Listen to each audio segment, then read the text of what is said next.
Good evening, everyone. When our play for this evening, Sidney Kingsley's Men in White, was first seen on the stage, it was dedicated to the men in medicine who dedicate themselves with quiet heroism to man. Tonight, you'll hear Burgess Meredith as Dr. Ferguson and Marcia Hunt as Laura. Augusta Dabney as Barbara Denham and Herbert Berghoff as Dr. Hochberg will be featured. And now, the curtain rises on the Theater Guild's presentation of Men in White.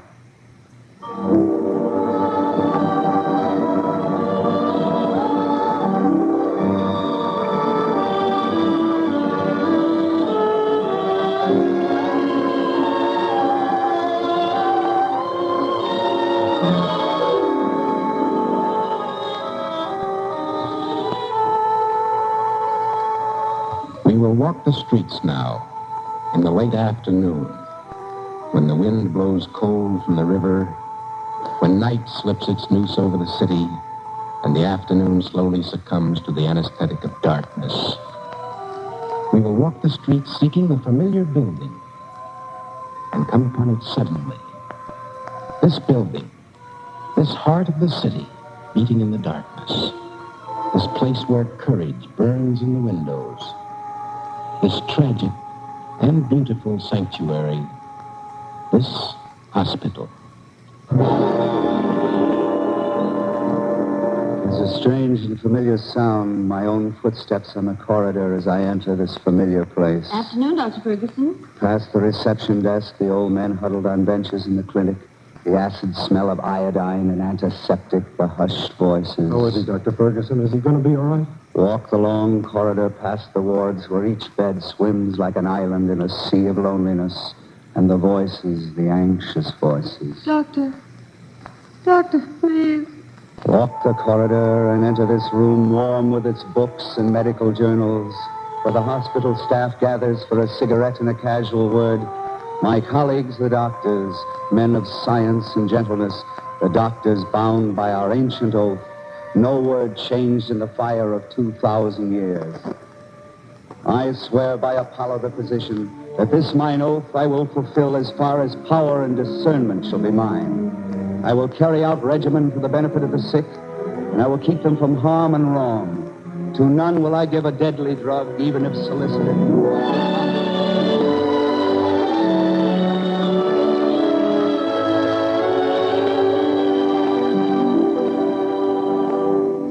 I guess you were right about that technique, Dr. Hochberg. I've been checking the surgery records, and the first 45 cases seem to bear you out. So, in a month, you'll be ready to write the paper. Your first published work, Ferguson. From a young squirt of an intern, no less. By the way, how's that gastric ulcer on the third floor? She's pretty restless during the night. She feels better now. Good. And Ward B, that nice compound fracture? Fine. He asked for a drink of whiskey. He'll be all right. He is all right. I gave him the drink. It's a new school of therapy. Won't hurt him. Oh, I passed a big black convertible on my way in. Girl sitting in it. Most interesting nose, excellent bone structure. Laura? She said she was waiting to pick you up. Well, I won't get off till 6. It's 15 minutes to go. She's early. When a woman like that will sit and wait for you, Ferguson, even when an intern's pay, you're a rich man. Dr. Hochberg. Yes? Why, Levine, my dear Levine. Dr. Ferguson, Dr. Levine. How do you do? Tell me, how is your wife? How's Catherine? Not so well. Her lungs. She has a slight persistent cough. I've got some x-rays here. I came to have you look at them. Let me see. George, what do you think? Well, that shadow there, the right apex. Is that it, Doctor? Yes, I was afraid. Have you examined the sputum? I brought a specimen. My microscope is broken. We'll look at it here. Certainly, I'll have the path lab check up on this. Thanks, Dr. Ferguson. Do you think if I came back this evening, Oh, yes, the report will be ready then, Doctor. George, here's one of our prize young men. Oh, and does Hochberg want you to go on studying, Dr. Ferguson? Yes, I'm going to study under Von Eisen in San Francisco. Oh, Von Eisen's a good man. And after a year in San Francisco, I'll be back here to work with Dr. Hochberg. That's when the real labor begins. Oh, I'll drive you, George. With a whip, huh? Yes, sir. Well, now, don't you worry about this specimen, Dr. Levine. I'll take care of it. Thank you. And remember, there's only one Hochberg. Every minute with him is precious. Don't be such a stranger, Levine. Come and see us. I will. Goodbye. Glad to have met you, Dr. Ferguson. Goodbye, sir. I forgot to tell you, I took a look at that leukemia case. He's a mighty sick boy. He may need another transfusion. Superficial veins are all thrombosed. You'll have to go pretty deep to find a good one. That's what I'm worried about. If it comes up tonight, I want you to be here to do it. Tonight? No, tonight's my night out, Doctor. Laura's made arrangements. I'm afraid I can't be here. I know I'm imposing, George, but I want this boy to have every possible chance. He's a sick boy. You've followed the case from the start. You know the veins we've used. Well, what do you say? Well, very well, sir. I'll stay. I'll get one of the interns to cover me for half an hour. Give me a chance to go out and tell Laura. All right. Dr. Ferguson. Yes, nurse. A woman just came in on emergency with a lacerated throat. She's bleeding. We can't stop Get her her. to the operating room fast. Dr. Huckabee, do me a favor. Go out and tell Laura I can't make it for a while. Please to wait for me. Tell her it's emergency. I'll tell her. All right, nurse. Let's go.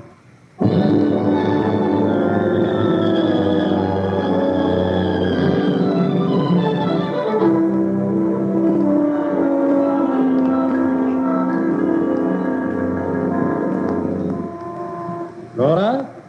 Hello, Liebchen. Hello, Hockey. Where's George? What's the matter? One man at a time isn't enough for you? When you were 10 years old, you told me you loved me. A few hairs less, and all of a sudden I'm an outcast. You're as beautiful as ever, Hockey. I'm just a little burned up, that's all. I've been waiting for that Ferguson man almost 2 hours. It's my fault. I should have come out sooner. I got tied up. Laura, I want to talk to you a minute. Sure, hop in the car. What do you mean you should have come out? Where is George? She asked me to tell you he's working. Oh, It's an emergency. it's always an emergency. He's a doctor. I know, that covers everything. I have a fiancé, and I don't see him from 1 week to the next. Naturally, he's a doctor. The harder he works, the more he learns. The next 5 years are crucial in George's life, Laura. They'll tell whether he becomes an important man or not. We've gone through this 100 times, Hockey. Let's not go through it again. Hello, darling. Sorry I'm late. That emergency hockey, I throwed up her throat. I gave her plasma. Oh. Laura, where'd you get that hat? Looks like an oxygen tent. Oh, no. No, you look beautiful. Doesn't she, Dr. Hopper? She looks all right. I'll kill that man. You should have seen the brat when I delivered her. Well, let's go for a nice ride. The three of us. Hockey? All right, if that's the way you feel.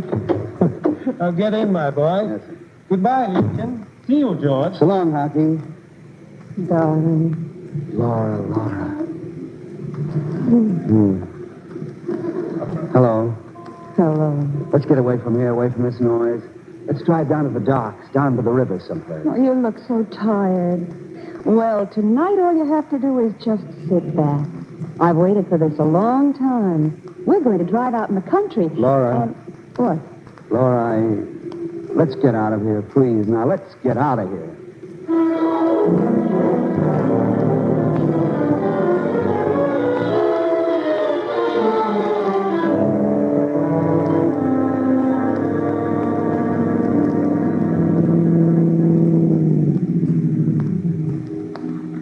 It's nice here. There's something about a harbor, the smell of the ocean. It's clean. I like the boat whistles, the sound. Turn around. Let me look at you. Hey, look at him thin. I didn't sleep much last night. You know, you've spoiled everything for me. I don't seem to get a kick out of life anymore unless you're around, and that's not very often. I is think it? we'll make up for it later on, honestly. I don't know if we can, George. You see, dear, it's the way I feel. If I had every minute from now on, it's still with you, do you not? Laura, Put your head back. Close your eyes. Oh, I wish I'd lived all my life with you. I wish I'd played in some streets with you. I'm glad you missed those streets. They were ordinary and gloomy. They might have touched you and changed you. When I look at you, Laura, about 7 months ago, there was a boy here who'd been blind from birth. We operated on him successfully, and one night I showed him the stars for the first time. He looked at them a minute, and then he began to cry, because he said they were lovely, and he might never have seen them. When I look at you, Laura, that's how I feel.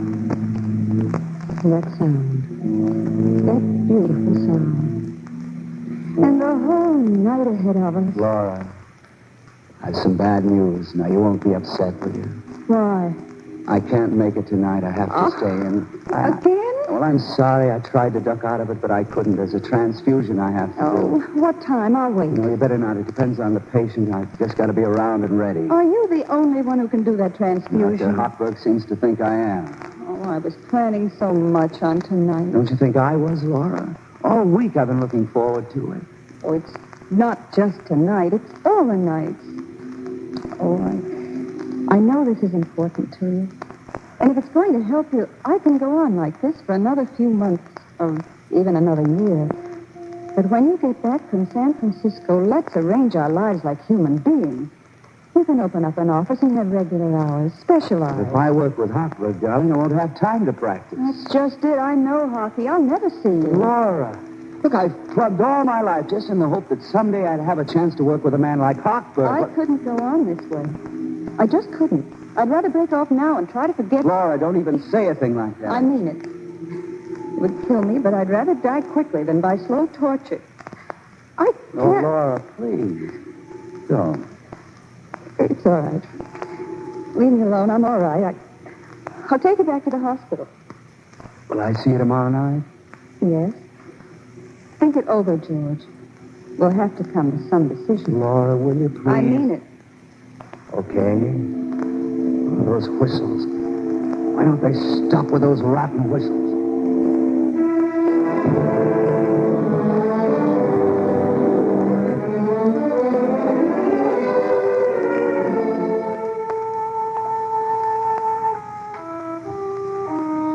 Make the rounds as the hospital night begins now.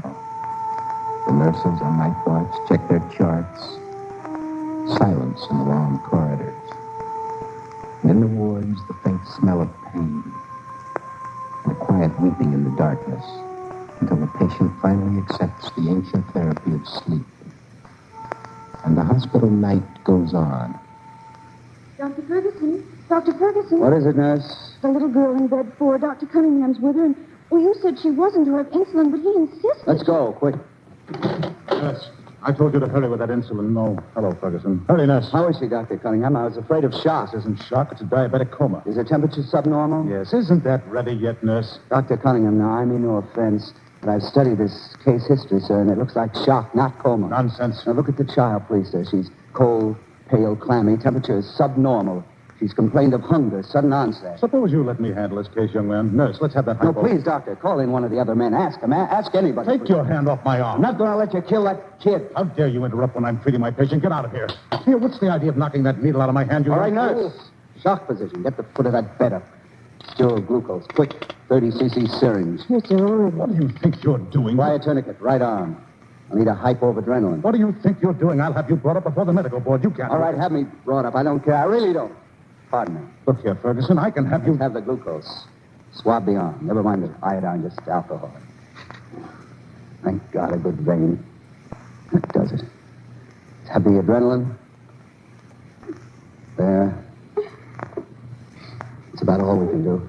You report downstairs, Ferguson. Yes, sir? Never dare interfere in any of my cases again. Well, I'll be at my home if you leave me, Gus. I'm still here. Go to sleep. It's a pretty kid, isn't she? I was scared we were going to lose him. Yeah. Hair like Laura's. What, Doctor? Nothing. When you clean up those hypos, take the tray out of here. Yes. Watch it, you awaken. Matter. Sorry. I was just nervous, I guess. What's your name? Barbara Denton? Take my advice, Barbara. I know just how you feel. You get as far away from here as you can tonight. Have a good time. Relax. Forget the hospital. Well, I can't. I have an exam in Materia Medica tomorrow. Materia Med. Mm-hmm. Say, I think I have some notes that may help you. I'll leave them with the orderly in the first floor. Oh, thanks. You won't have to cram all night anyway. Miss Denton, if the child's temperature goes below normal, will you call me? I'll be in. All night? Yes, all night. Yes, sir. I'm sorry. All right, that's all.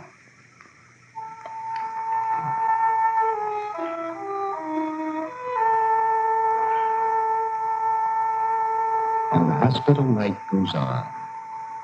In the emergency ward, a young man sits holding his broken head. In the delivery room, a woman moans softly and bites the sheets. Somewhere an ambulance bell clangs in the night. Silence in the long corridors. Dr. Fox? Yes?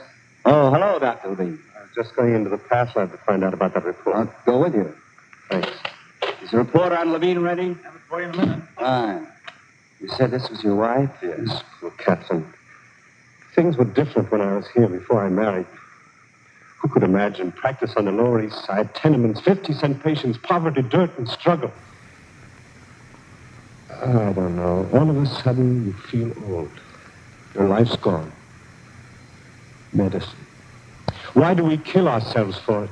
I often wonder myself whether it's worth the grind of working my way through school and interning. That's 10 years out of my life.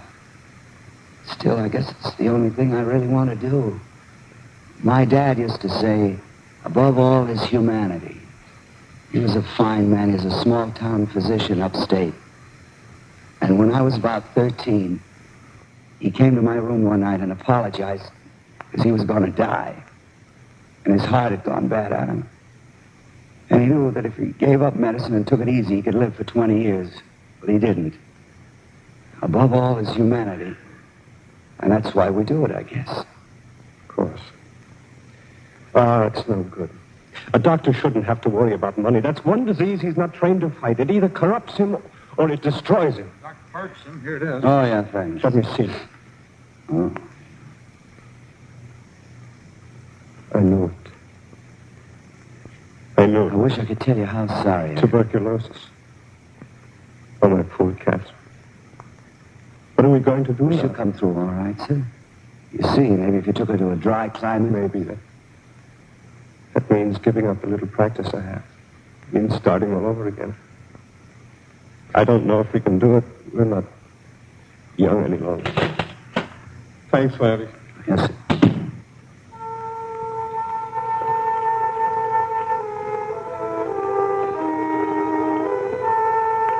And the hospital night goes on. Silence in the long corridors.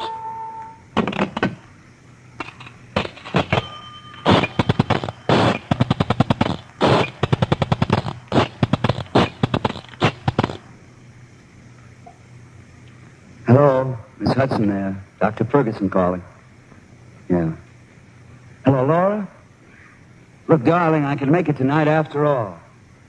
I know I was waiting for the transfusion, but the patient's dead 10 minutes ago. What? Well, don't be silly, darling. We'll work that out. We'll find... Well, it's so far away yet. Why talk about it? Listen, Laura, the chance to work with Hochberg is the best break I've ever had. You don't expect me to throw it over. Just... Laura, I don't want to even talk about it tonight. I'm tired. It's been a stinking day. 6 operations. Well, I can't think. I can't make an important decision tonight in a minute. Laura, what are you trying to do? Punish me? All right, Laura. Goodbye.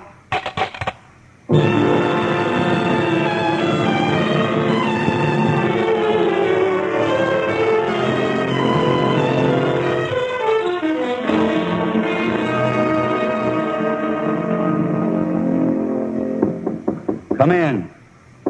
Come in. What the... I know I'm not supposed to be in your room, but... Well, I saw the light on, and... I came for those notes. No? Oh. Yeah, Denon. I forgot. Stupid of me. Let's see. What was it? Materia Medica? Yes. I had them here someplace. I suppose I shouldn't have come in, but... Histology. I had them here. I hope nobody saw me. Materia Medica. Here, there you are. Thanks.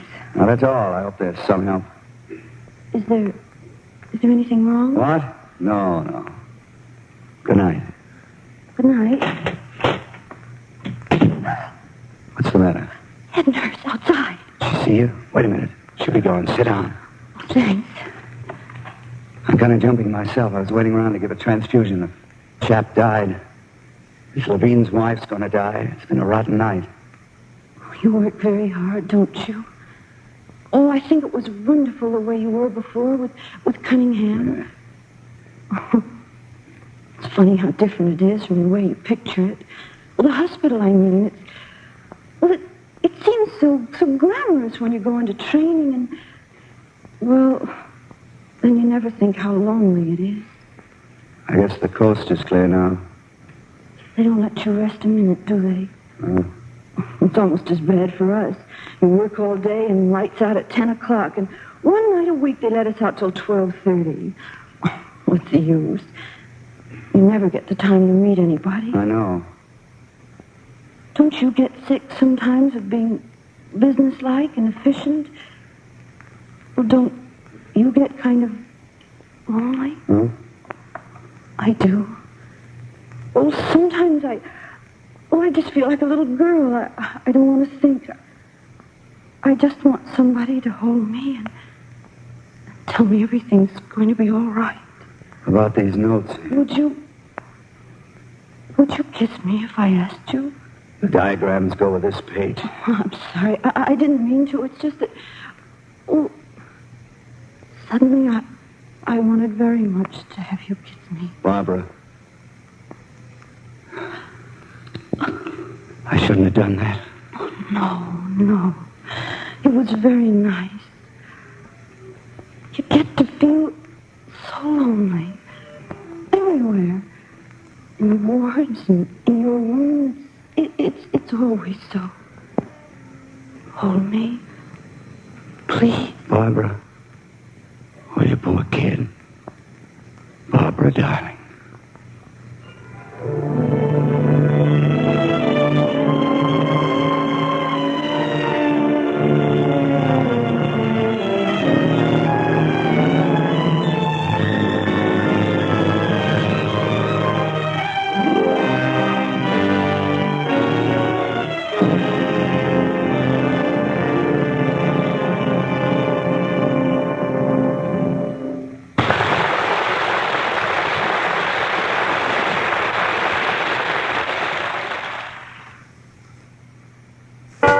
The Thruway Mall merchants have a sunny surprise for you. Stop into any store in the Thruway Mall and register to win a trip for 4 to Disney World, Florida.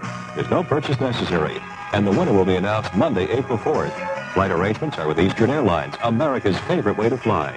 Eastern serves more Florida cities than any other airline. Get in on all the fun at the Thruway Mall in Cheektowaga, New York. Take the Walden Avenue West exit off the Thruway from the Peace Bridge. Be sure to see the China Painting Show Thursday at the Thruway Mall. You're listening to FM 105.7, CHRE. And now the curtain rises on the second act of Men in White, starring Burgess Meredith and Marcia Hunt, and featuring Herbert Berghoff and Augusta Dabney.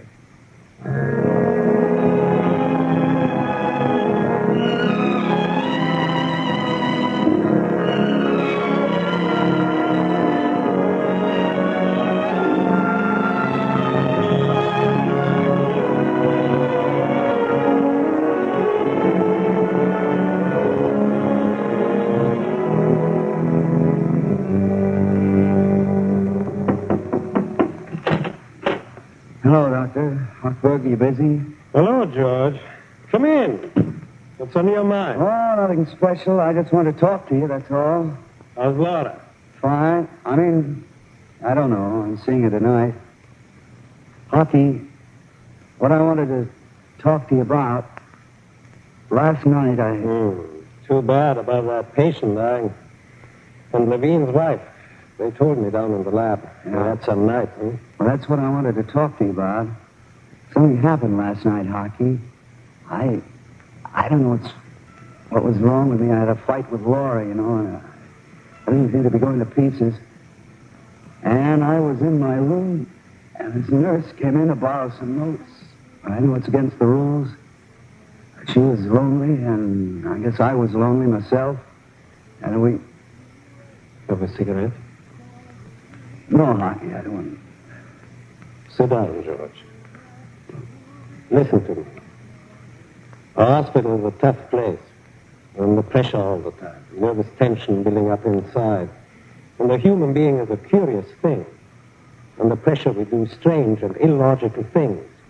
Impulse is also a part of human behavior, my boy. We've got to control it. I don't know what you want to say to me, George. I hope you decide not to say it. I feel like such a fool, such a stupid... No different from everyone else, huh? I know. Believe me. No. You feel like you are in a merry-go-round. Everything goes in circles. You have to know what's solid, what's rooted into the ground. Well, with you it's your work, no? And Laura, you love her, don't you? Yes. That's solid, George. When everything else begins to shake a little, hold fast to that. You're going to see Laura tonight, huh? Yeah. So don't stand here schmoozing. Go.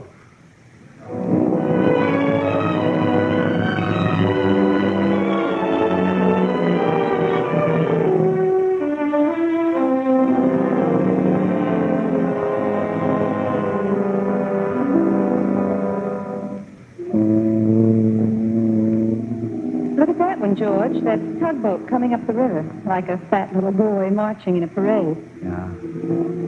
But when you really stop to listen, there are 100 different sounds, and yet somehow I always think of it here by the harbor as very quiet. George, it's not as though I was asking you to give up studying. You can have your year in San Francisco. I spoke to Father. He'd like to give us that year in San Francisco as a wedding present. No, I Now, George, can't. please don't be angry. It would be wonderful for Father if he could help us be happy. It would mean so much. I can't keep on. I just want to... Darling, I want us to be married. Shut me up, will you? Kiss me or something before I begin to act like a dope. Oh, Laura. Well, Hochberg will understand. We're human. We could be married in the fall. Sure we could. But what do I tell Hochberg, though? He's counted so much on my coming with him. What do I say? Say we're young, and we're in love, and we want life to be good. We want it now. Yes. Hochberg will understand that. Well, he's got to understand. But what does he expect? I'm human. What does he expect?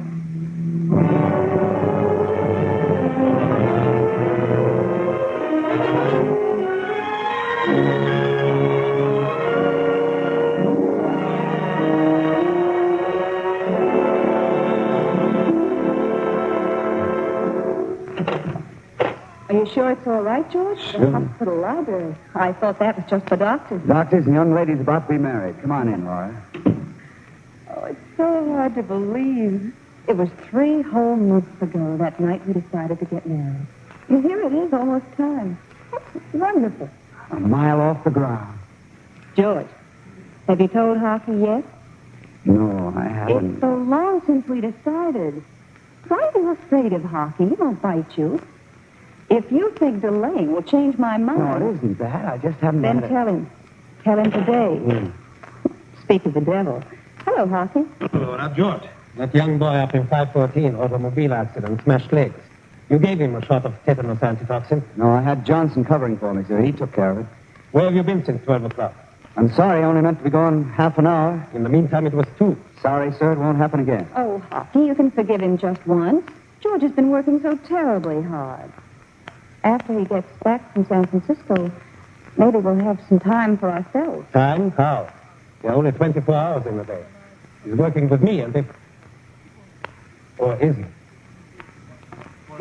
Dr. Hochberg, I want a little more out of life than just my work. I don't think that's asking too much. I see. I see.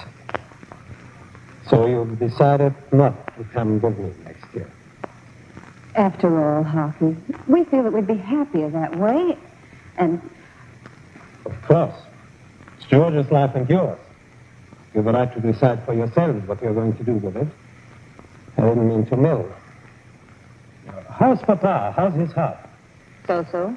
Still smokes, I suppose? When I'm not around. Well, you'd better get into your uniform, George. We may have to operate shortly. A new case. One of our own nurses.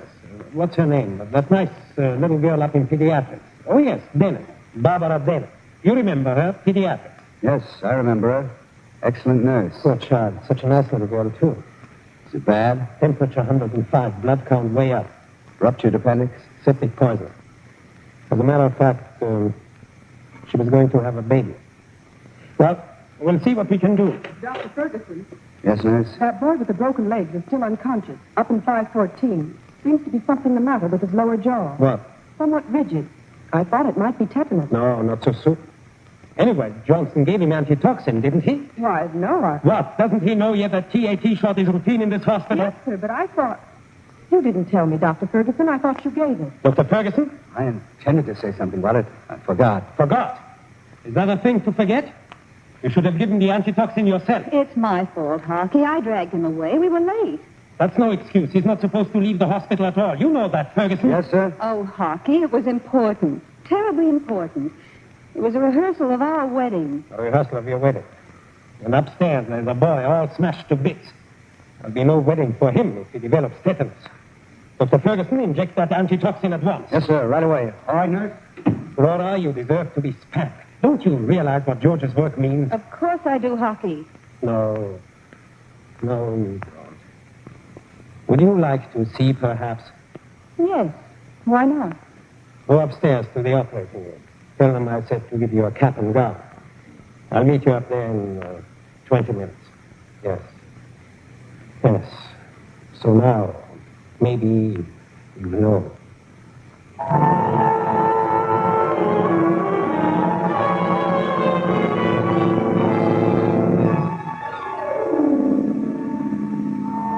In the room, a great light hangs low from the ceiling. The operating table shines like new sunlight, and the instruments lie waiting in the room, the white room. Nurse, Yes, Dr. Ferguson. I'm assisting Dr. Hochberg in the Denon operation. How's the patient? Temperature 106. Delirious? She was before. She kept calling for you. For me? Yes. Oh.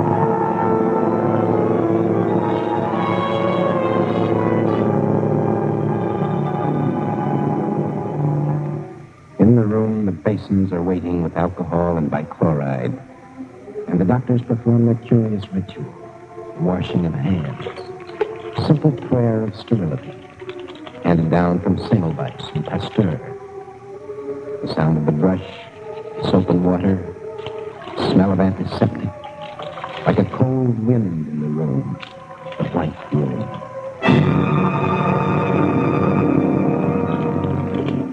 Nurse, sterile towel, please. Gloves. Nurse, why didn't she come to me? Why didn't she tell me? Why did she keep away? Well, I suppose it was my fault. We roomed together. A long time ago, I saw she was falling for you. I told her you were in love with someone else, engaged to be married, and to keep away from you. I see. That's why she... See, I thought after that night she'd realize how crazy we'd both been, but she should have told me. She should have told me.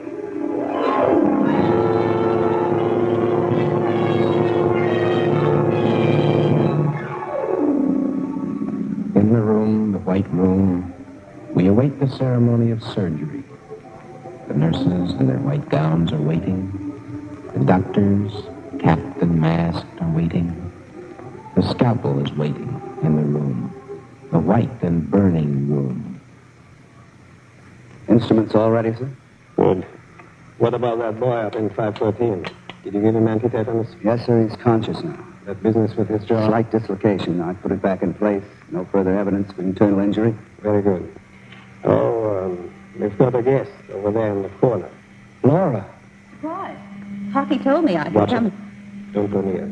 You're clean. You're full of contamination. Oh, am I? All right. Bring the patient in.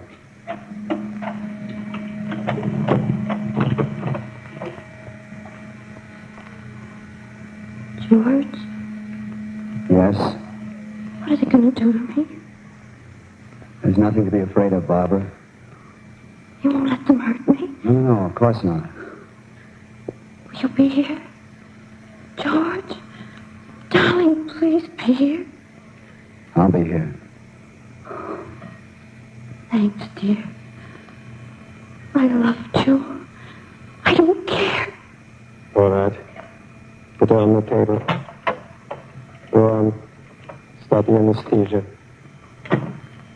George, what was that all about? Laura, I'm sorry. George, is it... Don't touch me. Don't. Please, stand away over there. Did you... You knew that girl very well, didn't you? Did you? Yes.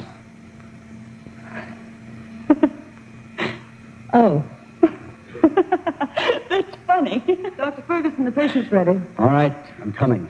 You want to watch, Miss Hudson? I've got a stool. No, thanks. I've had enough. I've had enough. What's the matter? You feel ill? No. No, I'm fine. Just let me out of here. In the room, the white room, Ready, nurse? Ready, Dr. Hartford. You're ready now. All the clocks of Earth tick slowly. Life moves with the swing of the pendulum. And death is a delicate chime waiting to ring the hour. Ready, Ferguson? Ferguson. Yes. Ready.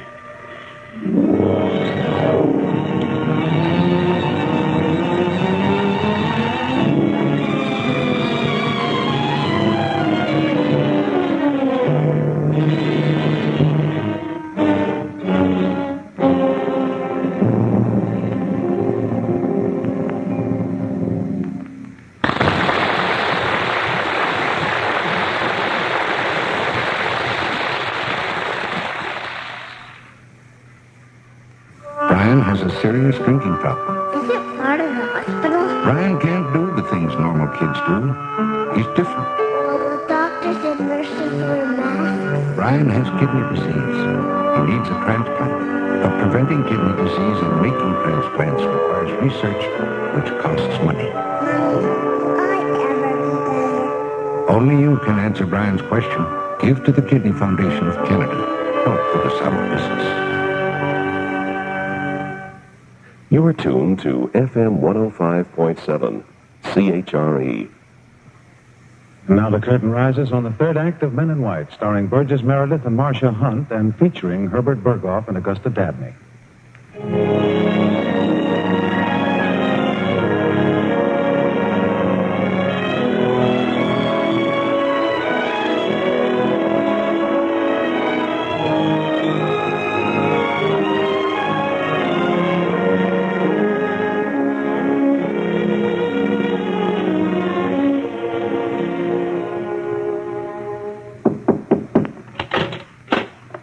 May I come in, my boy?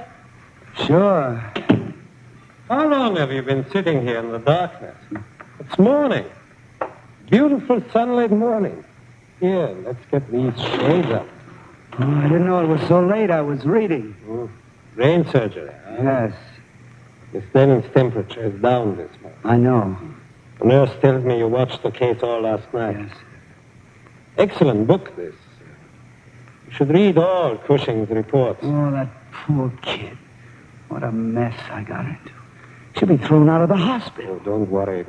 We'll find something for her. Doctor, I'm going to marry her if she'll have me. What about Laura? I kept calling Laura all last night. She wouldn't come to the phone. Well, it doesn't matter. I'm going to marry that girl. I see. You've saved some money then. Hmm? Out of what? And how are you going to take care of her? I'm going into practice. Well, that girl's human, isn't she? She needs me. You won't be helping the girl, George. All you can bring her is more misery. You don't love her. It was a mistake. And for that, you want to ruin yourself? The rest of your life? Destroy your ambitions, your ideals? Fill yourself with bitterness? You won't be helping the No, girl, Dr. George. Hochberg, please. No, it's no... I've thought of everything. It doesn't make any difference. George, go to Laura. Talk to her. Between the two of you... No. Please. No. Do it for me. I ask you to do it. No. All right, George. I want you to know that I appreciate all that you've done for me. What have I done? When I said that I wasn't going to work for you, I must have sounded very ungrateful. No, it's our instinct to live, to enjoy ourselves, all of us. I thought about it all night, and I realized that I've thrown away the most important thing that ever happened to me. That would be a chance to work with you. You still want to? You can if you do. No, not now. Why? I'm going into practice, I told you. Well, in that case, you're through. Through with all those fine dreams of doing brain surgery or any kind of research. Finished. All right, then I am. Why not? What good's a profession that can't give you bread and butter after you've sweated out 10 years of your life on it? All right, if I haven't got money to set up practice, I'll find a job at something else. You can have your medicine. I won't starve. I'll always make a living. So? Well, I'll be going. Try to get some sleep. Dr. Hochberg. Here. There's a book you loaned me, Cushing's reports. Thank you. Keep it, please. Good book, yes? Yeah. Good man, Cushing. Beautiful brain surgeon. So many miracles.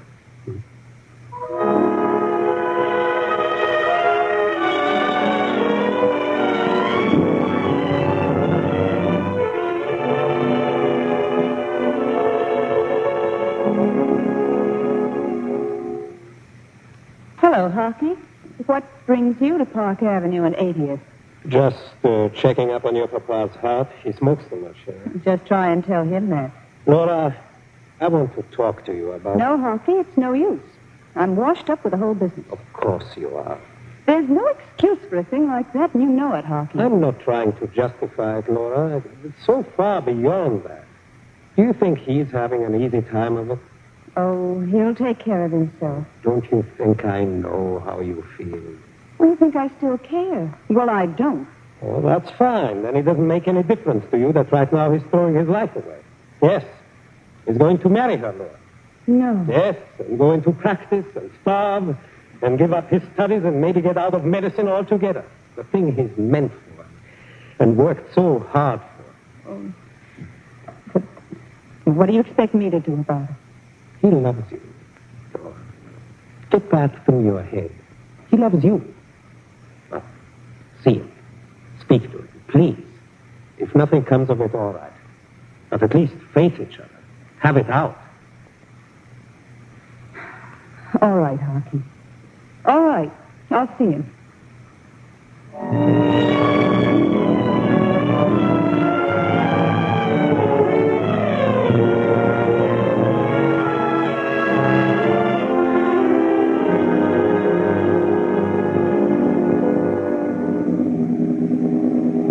Cigarette, Laura?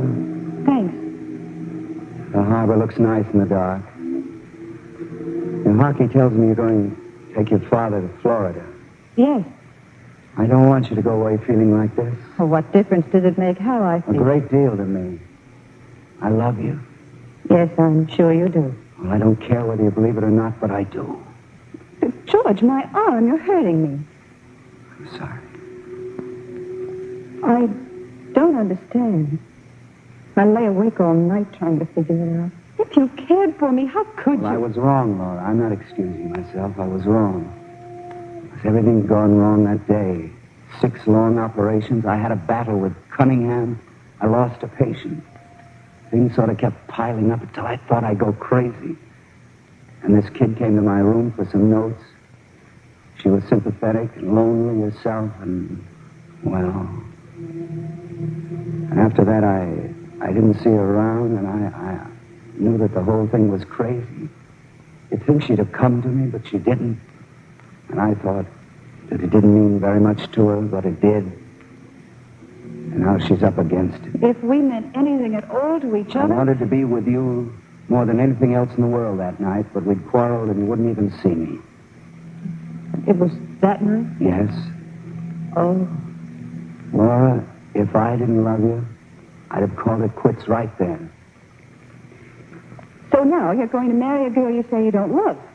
All right, make your beautiful gestures. Marry her. I'm going to. You think you're being brave and strong, but you're not. You're doing it because it's the easiest way out. You have no backbone. Yes, Laura, that's right. I had no backbone when I let myself be talked out of a chance to work with Hockey. But right now, I have no choice. I'm not doing this because I give a lousy hang what anybody thinks or says. I'm doing it because the girl's life is smashed and I'm responsible. And I want to try to help her pick up the pieces and put them together again. George, Laura, don't. I knew how you felt about Hockey. But I shouldn't have insisted. I was selfish because I loved you so much. And I still do. Better be getting back to the hospital. I've got an operation scheduled. Of course. Could I have a light, George? My cigarette's gone, huh?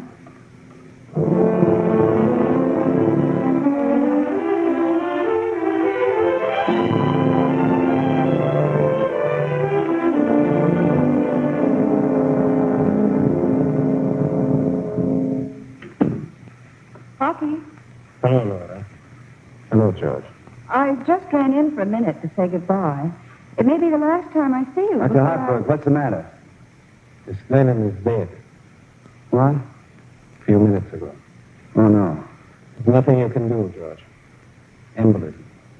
Went into collapse, died instantly. Oh, George, a few hours ago, she was pleading with me for a chance to live. Stop it, George. These things happen. Couldn't you do anything, Doctor? I tried everything. Caffeine intravenously, adrenaline directly into the heart. Useless. Oh. That little blood clot in the lung. We are helpless. 40 years I've spent in medicine, and I couldn't help. And what's the use? What good is it all? Why do we go on? It takes everything from you, and when you need it most, it leaves you helpless. We don't know anything. We're only guessing. We've been doing a little work on embolism, getting some results. It's slow, but someday... Someday. George, there isn't a man in medicine who hasn't said what you've said and meant it for a minute. All of us. And you're right. We argue. But at least our guesses today are closer than they were 20 years ago. And 20 years from now, they'll be still closer. Well, that's funny. That's what my father used to say. It's almost the exact words. And I remember that he used to say, there was so little time in a short life and so easy to get lost, go down the blind alleys. But above all else, he said, above all else is humanity. And words like that stick inside of me. After all the hurt and the death and the bitterness, you still can't forget that there are men like you, Hockey. Like my father. Men who exist for more than yourselves. And in the end, your reward is something richer than simply living. A kind of glory. I know that. I guess I've known that all the time. Yes. Question as much as we will. When the test comes, we know. Don't we? Yes. I guess we do. Well, goodbye, Laura. We'll reduce that fracture at 10, George.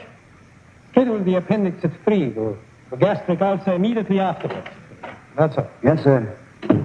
Darling, George, let's get away from here. Let's go someplace where we can talk this thing over quietly and sanely. No, Laura. This is where I belong. Yes. Yes, of course. Well, when you get back from San Francisco, if Hockey will let you off for a night, give me a ring. I'll be around. Dr. Ferguson. In a minute. Go ahead, George. Work hard. Nurse, Yes, sir? let him get that fracture case to the operating room. Hochberg is doing it. I'll assist. We'll use spinal anesthesia. Goodbye, George. Goodbye, Laura. All right, nurse. Let's go.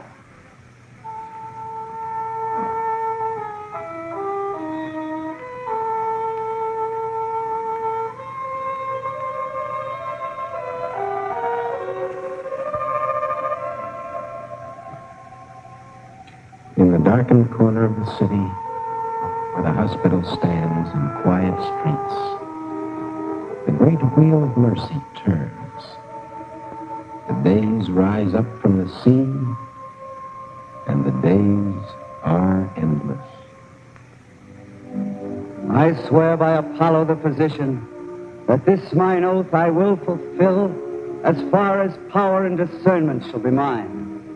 Into whatsoever house I shall enter, I will work for the benefit of the sick, holding aloof from all voluntary wrong and corruption. If I shall fulfill this oath and break it not, may the fruits of art and life be mine, and may I be honored by all men for all time.